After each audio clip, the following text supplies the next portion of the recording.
So ayan no, so nasarap po tayo ng Jollibee dito po sa may MacArthur, papunta po ng ayun no, yung Malabunso, yung way ng katabi ng Jollibee doon ayun no, yung merong layon.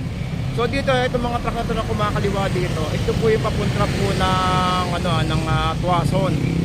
So nandito tayo guys kasi pupunta po tayo doon sa may murang bigas na 29 pesos no. Doon po sa may Kadiwa, dito po sa may Tuason.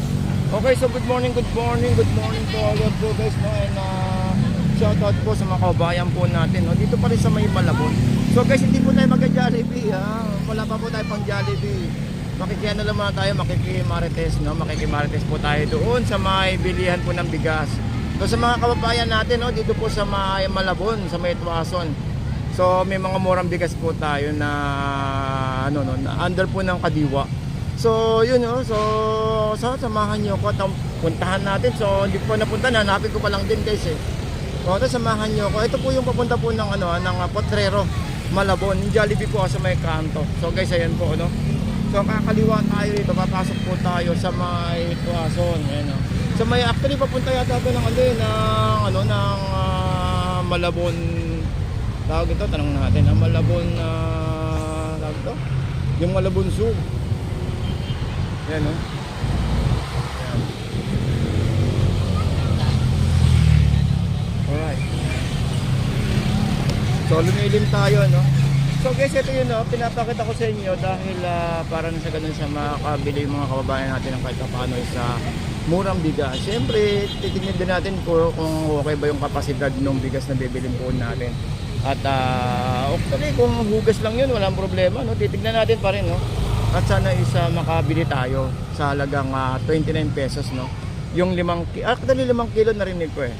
Okay, so guys, tara samahan niyo at punta po tayo. Ito po yung sa may ano no, sa may atang biyahe tayo. Ito po. Tayo pwede magtanong, papuntang Malabunso to no. Malabunso.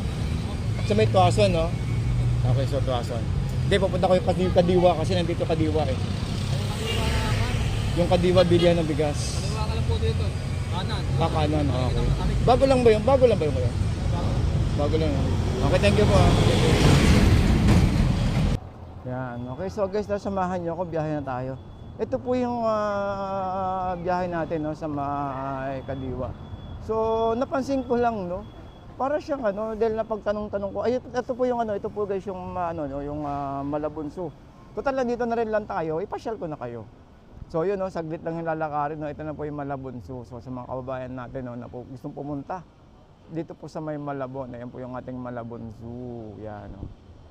So hindi ko lang alam no kung magkano ang entrance dito. Alright, so ayan po no. Yan. So yan yung isa sa mga tourist attraction no dito sa ating Malabon. So tara, punta tayo sa Kadiwa. So asa na alam ko sa kabila po yun eh.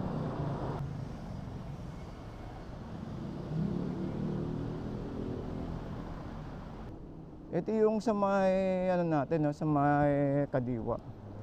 Kaya lang guys, parang one way yata ito napasok natin. So daan na lang tayo sa kabila ho ah. Ito yun no. Total nandito na rin lang tayo. Ito po, konting ano lang, konting liko lang no. Ito yun no, Kadiwa Center oh. Yan, ito yung Kadiwa Center. Okay ah. So dito meron ditong ito pala yung Kadiwa Center no. So may Pantao, Fisher Pro Consumer Program, may Cooperative, PFCC, Tuason Avenue, yun yung mga ano niya, yung mga branch. Yan. So dito meron tayo sa may Barangay Potrero, Malabon City. Rice is available at 29 per kilo. So grabe nakakatuwa na dahil meron tayong ganito na tindahan dito sa may Malabon. So sa mga kababayan natin no, na hindi pa ho nakakaalam na may tindahan po dito ng Kadiwa. So puntahan niyo na po ito no, dito po yan sa may Tuason. So malapit lang to no sa may ano no, sa may Malabon na tawag ito. Malabunso. Ano nga ba yung barangay nandito? Hindi ko nakalimutan ko. Okay, so tara, pasok tayo. So ayan po yung Kadiwa no, Kadiwa Center yan guys ah. Okay, so guys, ito yung Kadiwa natin no, dito sa may Potrero, yan no. Hello po, good morning ma'am. Hello, tanong lang ma'am. Dito po ba Kadiwa ma'am? Kadiwa. Ayun, so yung sa 29 pesos na bigas po. Ayun, so guys, dito pala yung napuntahan natin. So actually first time natin dito pumunta no.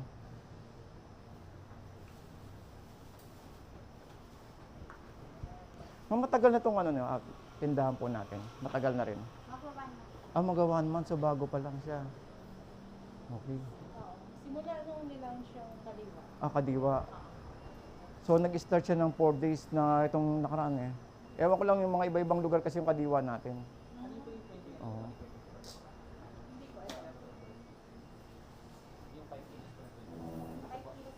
Ito po ako kuha. Ano pa yun? 29. Ako. Hello sir. Yan. Ito po yung 29. Ayun, so kukuha tayo rito ng 29 pesos. Sa mga kababayan natin, no? Ano siya? Solo parent. Ayun. So ma'am, may requirements ba rito pagkuha ng ng bigas? Anong klase po? Paano po ba siya? So, natin tanong natin sina ma'am. Ayun, so sir, matanong lang, ano ba yung required na bibili po para pumunta makabili rito? So, magandang araw po sa lahat. Pag once na for 29 pesos po sir, Mhm. kailangan po lang natin is PWD, senior Aha. citizen, solo parent, then 4 piece po. Magdadala lang po kayo ng ID, bukas po tayo during 8 to 5 p.m. Tapos po, pag once na nakapag-provide na po kayo ng ID, then registration, ipro-provide na po natin yung bigas, which is maximum lang po tayo ng 5 kilo. 5 kilo per person. Per ID per person. Okay, so sir, tanong ko lang, bali, taga Malabon ba pwedeng bumili or kahit sino po? Kahit sino po pwede pong bumili. Yun. Tapos po, okay lang din naman sir once na pumunta po sila dito kung sakaling yung mga kasama po nilang senior or yung mga PWDs, pwede lang naman po sila magdala po ng proxy. Ganun. Po, para may accessible po. Okay, sir, anong start po sa umaga?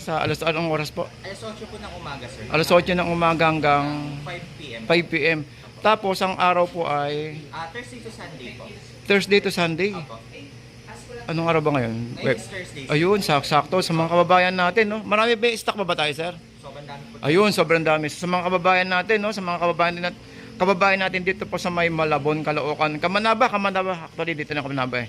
So kasi may mga iba't ibang lugar ng kadiwa kasi. Meron din sa may Caloocan, sa may Llano, sa may DA sa Quezon City. So sa mga kababayan natin, no, dito sa may Malabon, punta na po kayo sa may Tuason. Tuason Avenue sir. Tuason Avenue. So yun, pinakita ko naman sa inyo guys yung biyahe natin kanina na nagmula tayo sa may MacArthur. So makikita nyo doon guys yung kung saan tayo nagumpisa hanggang sa pinakita ko sa inyo yung yung Malabon Zoo na pinaka landmark nyo. At pwede nyo na ipagtanong-tanong, anong barangay nandiyan kuya? Anong barangay? Barangay Potrero po. Ayun, Barangay Potrero. So yun ang pinakamaganda doon na landmark natin.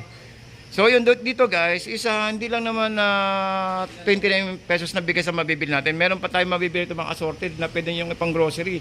Like dito mga to. So ito mga product na to is galing na po kay ma'am, no? Kay madam. Bali po itong mga item naman natin sir is before po nag-supply naman po Aha. sa Kadiwa. So sustainability po, nag-aas din po tayo ng support sa mga ibang cooperative para ma-maintain po natin. So meron tayo dito mga gulay, bigas, siyempre may mga dilata tayo doon, tsaka mga, mga noodles. So dito guys sa mga, may mga, ganito, kung gusto niyo mga kikiam dyan, no? May mga pang, ano ba yun? Parang hipong ko yan, no?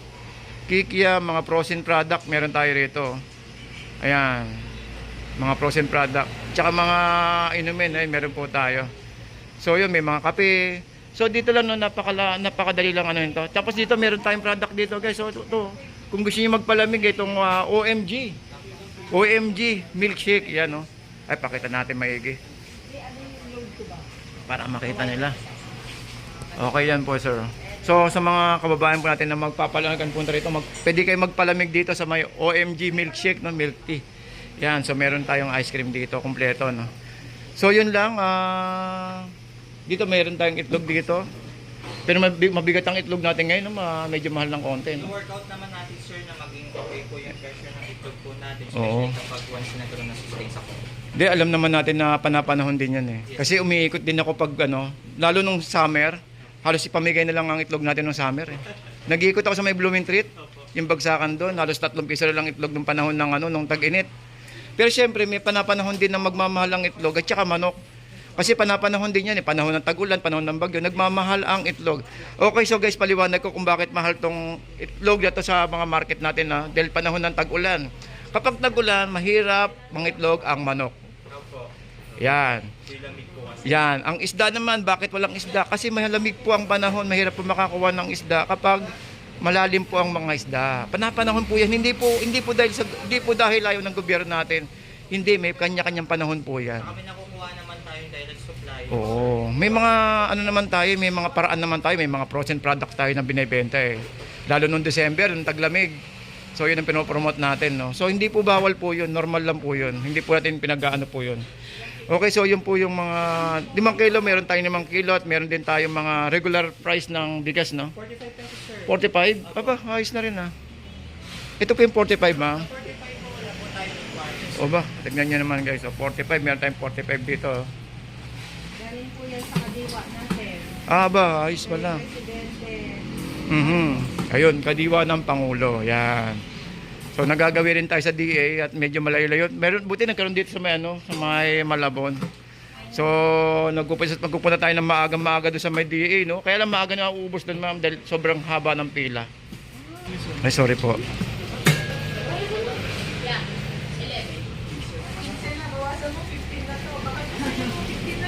Ayun. So pwede bang mag-avail ng Pwede ba ako bumili? Pwede naman, sir. Ayan, sige, bibili tayo. Swerte natin dahil meron tayong bigas na mapagkukunan dito, no, na murang halaga. Siyempre, meron din tayong mga ibang product dito na hindi lang po yun. So, marami tayong mapagpipilian. Okay, so, paki-invite nyo sila, sir. Pag once na available po kayo, open naman po ang store namin sa Kadiwa Center. Punta lang po kayo din.